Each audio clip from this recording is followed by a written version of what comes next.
just because I feel so terrible about his current station in life, I wanted to say something sort of in the defense of Senator McCain.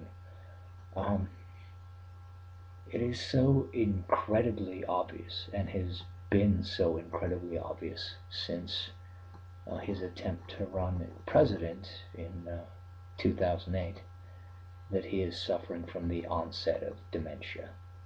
I, I really don't think that he was lying when he mentioned that the Democrats weren't cooperating with the GOP.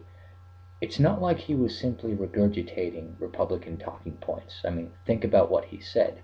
He started mentioning that Democrats had promised that C-SPAN cameras were going to be present in some room that they were going to be having this public discussion about.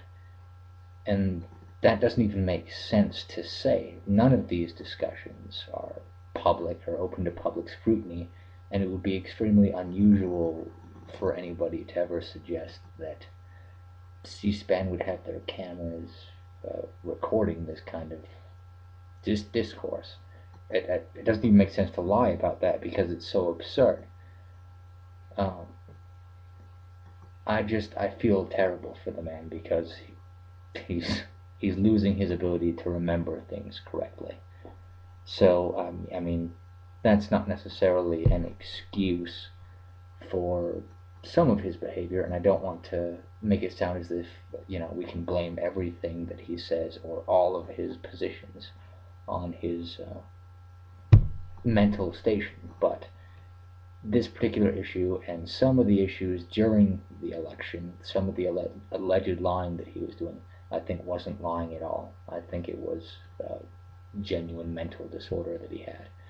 So that's just something I wanted to add and say in his quote-unquote defense. Well, it's not much of a defense, but there you go. I don't know. I like the old John McCain, and I feel terrible that this is kind of happening to him.